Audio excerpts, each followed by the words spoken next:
클릭해주셔서 감사합니다. 오늘 하루 좋은 일만 가득하시길 정성을 다해 기원드립니다. 구독과 좋아요와 댓글은 큰 힘이 됩니다. 야담TV 이야기 시작하겠습니다.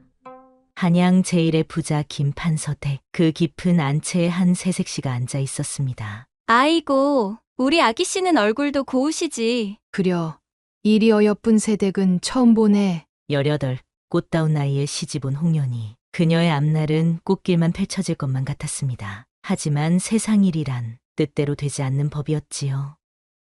혼례를 치른 지 사흘째 되던 날 비보가 날아들었습니다. 큰일 났습니다.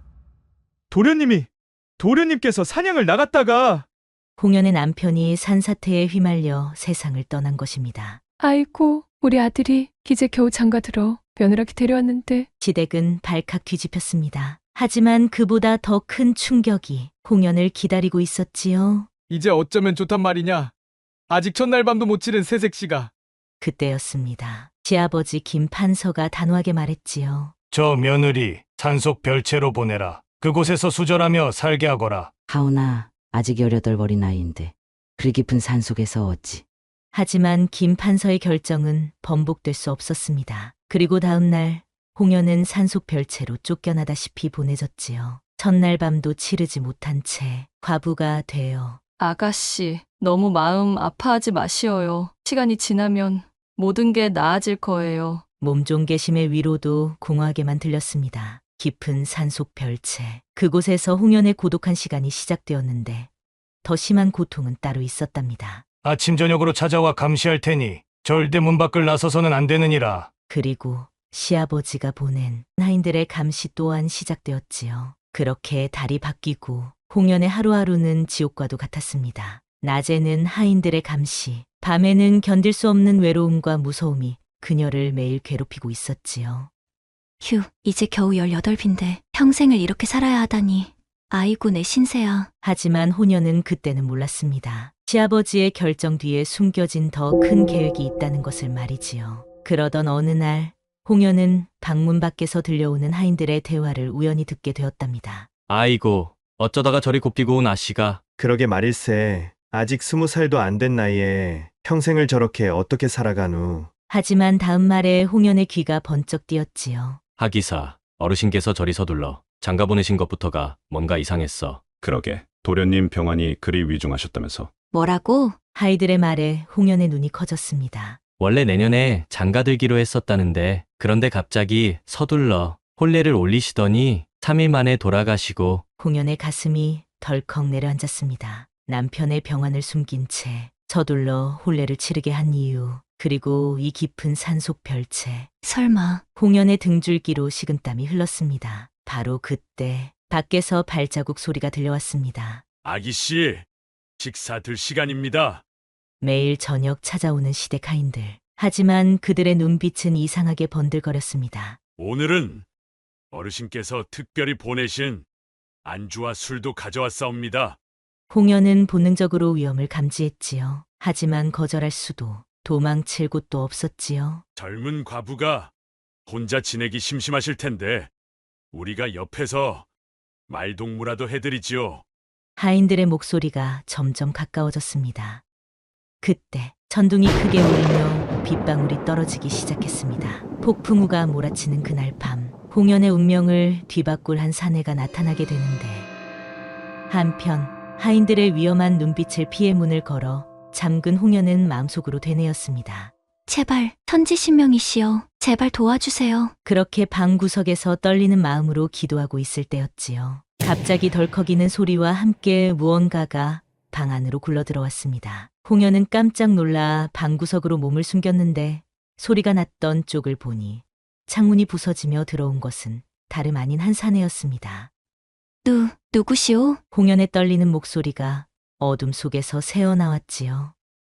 번쩍 번개가 순간 방 안을 비추었습니다. 번개 빛에 드러난 사내의 모습에 홍련은 숨이 막히는 것 같았지요. 짙은 눈썹과 오뚝한 콧날, 깊이를 알 수 없는 눈빛, 비에 젖은 옷이 드러내는 탄탄한 몸매. 죄송합니다. 산길을 걷다가 길을 잃고. 사내의 목소리는 묘하게 부드러워 홍련의 심장이 쿵쾅거리기 시작했지요. 그런데 그때였습니다. 아씨, 문 좀 열어보시구려. 쥐기 오른 시댁 하인들의 목소리. 홍현은 순간 결심했습니다. 이쪽으로 오세요. 홍현이 사내를 급히 이불장 안으로 숨길 때였지요. 아씨, 비가 이리 쏟아지는데 우리도 좀 피하게 해주시구려. 하인들의 목소리가 점점 거칠어졌습니다. 죄송하나 제 몸이 편치 않사옵니다. 그러니 이제 제발 농은 그만하시고 물러들 가세요. 아이고, 아씨도 밤이 무척 외로우실 텐데 우리가 말동무라도 해드릴까요? 으하하하. 하인들의 웃음소리가 섬뜩했습니다. 저 정말 죄송하오나 홍현의 목소리가 떨렸습니다. 그때였습니다. 쾅! 천둥이 크게 울리더니 갑자기 방 앞마당에서 비명소리가 들려오는 게 아니겠습니까? 으악! 누구냐? 하인들의 놀란 목소리, 그리고 달려가는 발자국 소리가 들렸습니다. 그리고 잠시 후 이불장 안에 숨어있던 사내가 조심스레 밖으로 나오며 말했지요. 하인들은 이제 물러간 것 같소만. 자네가 조용히 말했습니다. 혹시 방금 그 소리가 홍현이 조심스레 물으니 자네가 빗물에 젖은 도포 자락을 매만지며 씩 웃으며 말했지요. 내가 좀 거친 소리를 내어 호랑이라도 나타난 줄 알고 도망간 것 같소이다. 아씨를 지키려 한 것이니 용서하시오. 그런데 홍현은 그제야 자신의 처지를 깨달았습니다. 한밤중에 낯선 사내와 단둘이 좁은 방 안에 있다는 것을요. 전 과부된 몸이라 홍현의 목소리가 떨렸습니다. 알고 있소이다. 사내가 깊은 눈빛으로 홍현을 바라보며 말했지요. 하인들의 대화를 모두 들었소. 그리고 아씨의 안타까운 사연도 20살도 안 된 나이에 첫날 밤도 못 치르고. 사내의 말에 홍현의 얼굴이 복숭아처럼 붉어졌지만 이상하게도 이 사내 앞에서 마음이 편안했지요. 소인은 그저 이 근처 마을의 머슴일 뿐이요. 하지만 오늘 밤 아씨의 위험한 처지를 보고는 모른 척 할 수가 없었소. 사내의 목소리가 점점 낮아졌습니다. 혹시 소인이 아씨에게 힘이 된다면 앞으로도 아씨를 지켜드리고 싶소이다. 그런데 사내의 말에 홍현의 마음이 쿵쾅거리는 게 아니겠습니까? 평생 양반가에서 자란 그녀였지만 이 사내의 진심 어린 목소리에 자신도 모르게 마음이 흔들렸지요. 그건 안 되옵니다. 하지만 홍현의 목소리는 힘이 없었지요. 아씨, 그때 사내가 한 걸음 다가올 때였습니다. 갑자기 다시 한번 번개가 방 안을 비추었는데 순간 홍현은 사내의 모습에 숨이 멎을 것만 같았지요. 가까이서 보니 더욱 뚜렷한 사내의 이목구비, 그리고 그 눈빛은 마치 하늘에서 내려온 신선처럼 느껴졌었지요. 소인의 이름은 상철이라 하옵니다. 비록 미천한 신분이지만 아씨를 지켜드릴 자신만은 있소이다. 그 순간 상철의 숨결이 가깝게 느껴지는 게 아니겠습니까? 그러자 홍현은 본능적으로 뒷걸음질 쳤지만 등 뒤로 벽이 그녀의 등을 밀고 있었지요. 나리. 홍현의 목소리가 떨렸습니다. 날이라 부르지 마시오. 이 상철은 그저 아씨를 지키고 싶은 한 사내일 뿐이오. 그 순간 둘 사이로 팽팽한 긴장감이 감돌았고 빗소리만이 커져갔지요. 그런데 바로 그때 마당에서 다시 발자국 소리가 들려오는 게 아니겠습니까? 아씨 계시오. 하인들이 다시 돌아온 것이었습니다. 고랑이는 없는 것 같으니 이제 문을 열어주시구려. 순간 상철이 홍현의 손을 잡았습니다. 그의 손은 거칠었지만 이상하게도 따뜻했지요. 부인, 저를 믿으시겠소? 상철의 눈빛이 진지했습니다. 홍현은 잠시 망설였지만 지금 이 순간 이 사내를 믿는다면 모든 것이 달라질 것만 같은 마음이 들었지요. 소인이 아씨를 안전한 곳으로 모시겠소. 그리고 저 하인들의 검은 속셈까지 모두 밝혀내드리겠소. 이제 문 밖의 발자국 소리가 점점 가까워졌습니다. 홍현은 깊은 숨을 내쉬며 떨리는 손으로 상철의 손을 마주 잡으며 말했지요. 나리, 아니, 상철님.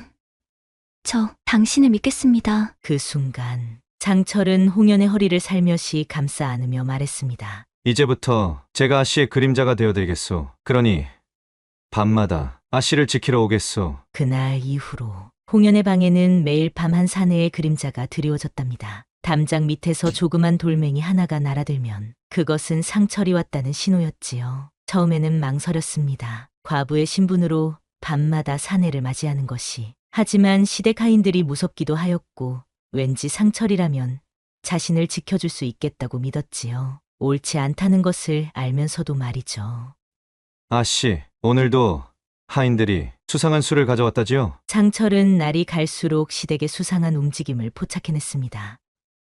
네, 요즘 들어 더 자주 찾아오는 것 같아요. 밤마다 술과 안주 가져오며. 홍연의 말에 상철의 눈빛이 차가워졌습니다. 분명 시아버님의 지시일 것이오. 아씨를 취하게 만들어 그들의 검은 속셈을 이루려 하는 것이지요. 상철의 말에 홍연의 몸이 부르르 떨리기 시작했는데 아씨, 혹시 아시오? 상철이 조심스레 입을 열었지요. 남편 어르신의 갑작스러운 죽음도 모두 계획된 것일 수 있다는 것을. 홍연의 눈이 커졌습니다. 무슨 말씀이신지. 김 판사 어르신이 아무래도 어떤 일에 열르르신 것 같소. 이 부분은 좀 더 조사해봐야 알겠지만 도련님의 죽음도 김 판사 어르신이 깊게 연관되어 있다고 생각하오. 또 내가 조사한 바로는 혼례를 치르기 전부터 이미 도련님의 건강이 굉장히 안 좋았다고 하는데, 그런데 갑자기 혼례를 서두르신 것도 이상하고. 상철의 말에 홍연의 얼굴이 창백해지며 그동안 짐작만 했던 일들이 하나둘 실체를 드러내기 시작한 것이지요. 그리고 아씨께서 아직 모르시는 것이 더 있어. 상철이 홍연의 손을 꼭 잡자 그의 손이 떨리고 있었지요. 남편 어르신은 산사태로 돌아가신 게 아니라 독이 든 술을 마시고 돌아가셨소. 독이라 하셨나요? 홍연의 목소리가 떨렸습니다. 그렇소. 그리고 그 독주를 시아버님의 수족들이 가져다 드렸다고 하오. 방 안이 순식간에 차가워진 것만 같았습니다. 홍연은 밀려오는 두려움에 자신도 모르게 상철의 품으로 파고들었지요. 아씨, 상철이 홍연을 더욱 깊이 끌어안으며 말했지요. 이제 제가 있지 않습니까? 너는 두려워하지 마시오. 그렇게 달빛이 창문을 비추자 두 사람의 그림자가 하나로 겹쳐졌지요. 장철님, 홍연의 눈에서 눈물이 흘러내렸습니다. 어찌 이리 착하신지 이런 미천한 과부를 위해 이토록 위험을 무릅쓰시고. 장철은 홍연의 눈물을 조심스레 닦아주었습니다. 미천하다 마시오. 내 눈에는 부인이 이 세상에서 가장 귀한 분이오. 그날 밤 달빛은 유난히도 밝았습니다. 그때였습니다. 밖에서 갑자기 여러 발자국 소리가 들려왔습니다. 여기다! 이 방에서 남자의 그림자가 보였다! 어서 문을 부수어라! 홍연이 놀라 몸을 떨며 상철에게 물었지요. 상철님, 이제 어떠하면 좋아요? 하지만 상철의 눈빛은 의외로 평온해 보였습니다. 아씨, 이제 때가 된 것 같소이다. 오늘 밤 모든 것이 밝혀질 것이오. 문이 부서지며 여러 명의 사내들이 들이닥쳤고 사내들 앞에는 김 판서가 서 있었지요. 과연 이것들이 몰래 정을 통하고 있었구나! 시아버지 김 판서가 분노에 찬 목소리로 고함을 질렀습니다. 며느리 주제에 감히 남자를 끌어들여 당장 잡아들여라. 그런데 그때였습니다. 멈추시오! 상철의 목소리가 방 안을 울렸지요. 그리고는 품 안에서 어명이 적힌 패를 꺼내들었지요. 암행어사 출두요! 순간 주변은 죽은 듯 조용해졌습니다. 암행어사라고? 상철의 손에 들린 마패를 보자 김 판서의 얼굴이 창백해졌지요. 그렇소이다. 상철, 아니 암행어사의 목소리가 차갑게 울렸습니다. 김 대감의 비리를 조사하라는 임금님의 밀명을 받고 왔소이다. 홍연은 놀라 입을 가렸습니다. 그동안 자신을 지켜준 상철이 알고 보니 암행어사였단 말입니까? 이게 무슨 소리요? 감히 내 며느리와 간통을. 며느리와 간통이라. 김 판서의 말에 어사의 입가에 차가운 미소가 걸렸지요. 그게 아니라 대감이 순진한 며느리를 이용해 대감의 더러운 음모를 덮으려 한 것 아니었소? 그러자 어사는 품 안에서 젓잘 하나를 꺼내며 계속 말했지요. 이것이 무엇인지 아시겠소? 대감의 아들 죽은 도련님께서 남기신 마지막 증거물이오. 그것이. 김 판서의 얼굴이 흑빛이 되었습니다. 그러자 어사가 서찰을 펼치며 말했지요. 그렇소이다. 도련님은 이미 대감의 비리를 알고 계셨소. 백성들의 재산을 빼앗고 그들의 딸들을 첩으로 들이고. 한편 홍연은 숨을 죽이고 이야기를 듣고 있었지요. 하지만 도련님은 아버님의 악행을 고발하고자 하셨지요. 그래서 대감께서는 그만하시오. 김 판서가 덜덜 떨며 무릎을 꿇었습니다. 그리고 대감께서는 어사의 목소리가 더욱 차가워졌습니다. 첩이 낳은 죽은 아들의 앞으로 된 재산까지 차지하고자 이렇게 어린 처자를 며느리로 들인 후 첫날 밤도 못 치르게 하고 독주로 아들을 죽이신 것이지요. 아버님, 홍연의 눈에서 눈물이 흘러내렸습니다. 그리고는 어사가 홍연을 바라보며 담담하게 말했지요. 이 어린 과부를 산속에 가두어 하인들의 손을 빌어 부정한 일에 휘말리게 한 뒤 불효한 며느리로 몰아 재산을 빼앗으려 하셨구려. 김 판서는 이제 말도 못하고 온몸을 떨고만 있었지요. 포도청 도사. 어사가 큰 소리로 외치자 군사들이 우르르 들이닥쳤습니다. 김 판서와 그 수하인 하인들도 모두 체포하라. 전하께서는 아시겠지요. 그런데 갑자기 김 판서가 헛소리처럼 중얼거리는 게 아니겠습니까? 신이 그간 나라를 위해 뭐 나라를 위해 어사의 목소리가 매섭게 울려 퍼졌지요. 백성들의 재산을 빼앗고 자신의 자식마저 해한 것이 나라를 위한 일이었단 말이오? 그렇게 김 판서와 그의 하인들은 모두 체포되었지요. 그렇게 한바탕 소동이 지나고 방 안에는 홍연과 어사만이 남았지요.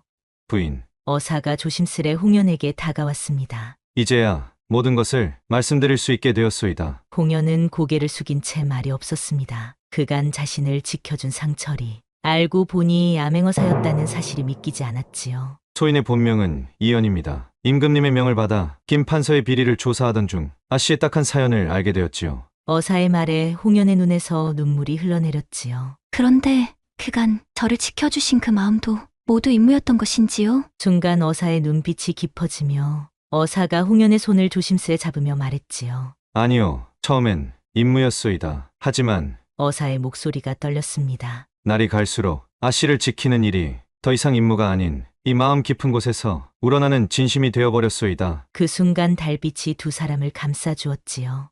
부인, 이제 소인은 더 이상 가짜 머슴도 암행어사도 아닌 그저 부인 앞에 한 사내로 서고 싶소이다. 평생 부인을 지키고 싶소이다. 홍연의 눈에서 눈물이 흘러내렸습니다. 나리, 아니, 이제는 서방님이라 불러주시오. 임금님께서도 이미 허락하셨소이다. 그렇게 달빛 아래 두 사람의 그림자가 하나가 되었습니다. 그렇게 시간은 흘러 한 달이 지난 후 한양 장안에 경사스러운 소문이 퍼졌습니다. 들었나?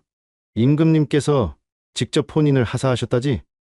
그요. 암행어사와 김 판서 댁며느리 말이지. 봄날의 화창한 아침, 임금이 하사한 혼례가 열렸습니다. 사람들의 수군거림 속에 신랑이 들어섰지요. 더 이상 허름한 머슴 차림이 아닌 위풍당당한 관복 차림이었지요. 아니, 저 신랑이 밤마다 담을 넘어 과부를 만나러 다녔다던 그 사내가 맞은가? 한편 안채에서는 아가씨, 정말 아름다우십니다. 몸종개심이 눈물을 훔쳤습니다. 화려한 화롯을 입은 홍연. 이제는 더 이상 20살의 어린 과부가 아닌 한 사내의 아내가 되어 있었습니다. 드디어 몸종 홍연의 눈가에도 눈물이 맺혔지요. 첫날 밤도 못 치르고 과부가 되어 깊은 산속에서 외롭게 지내던 그날들. 이제는 모두 지나간 악몽 같기만 했지요. 아가씨, 개심이 홍연의 손을 꼭 잡았습니다. 이제 정말 행복하셔야 해요. 나리께서 얼마나 지성으로 아가씨를 사랑하시는지. 그때였습니다. 신부님,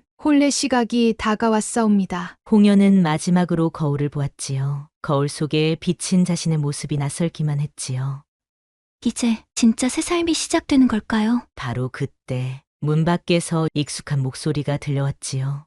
부인, 홍연의 눈이 커졌습니다. 그 목소리의 주인공은 이연이었지요. 개심이 냉큼 문을 열자 이연이 서 있었답니다. 아이고, 나리, 여기까지 들어오시면 안 됩니다. 아무리 신부가 보고 싶으셔도 혼례 전에 신부를 보시면 안 된다고요. 하지만 이연의 눈에는 홍연밖에 보이지 않았지요. 잠시 후 이연이 홍연의 손을 꼭 잡으며 말했답니다. 이제는 밤마다 담장을 넘어 몰래 찾아뵐 필요도 없고 어둠 속에 숨어 사랑을 나눌 필요도 없소. 홍연의 눈에서 행복한 눈물이 흘러내렸습니다. 이렇게 당당하게 부인을 내 아내로 맞이하게 되다니 정말 꿈만 같소. 이연의 목소리가 떨렸습니다. 바로 그때 개심이 급히 두 사람 사이로 들어오며 끼어들었지요. 아이고, 나리, 어서 나가셔야 합니다. 이제 곧 임금님께서 보내신 사신께서 도착하실 텐데. 이연은 아쉬운 듯 홍연의 손을 놓았지요. 어사님, 조금만 기다려주세요.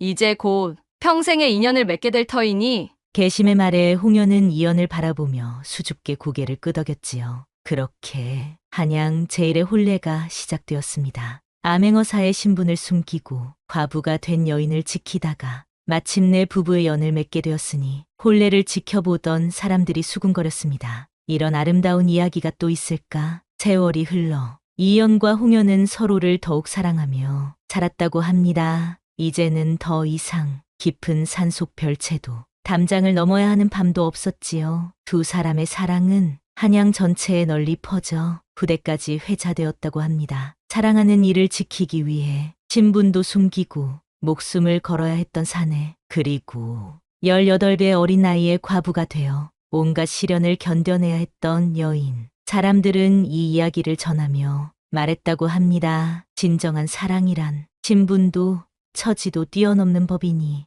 어떤 시련이 와도 서로를 지키려 하는 마음이야말로 가장 귀한 것이라네. 오늘도 야담TV를 시청해주셔서 감사합니다. 앞으로도 이런 따뜻한 이야기로 여러분을 찾아뵙도록 하겠습니다. 구독과 좋아요는 새로운 이야기를 만드는 큰 힘이 됩니다. 그리고 뒤에 뜨는 다음 이야기도 놓치지 마세요. 여러분의 하루가 행복하시길 정성을 다해 기원합니다.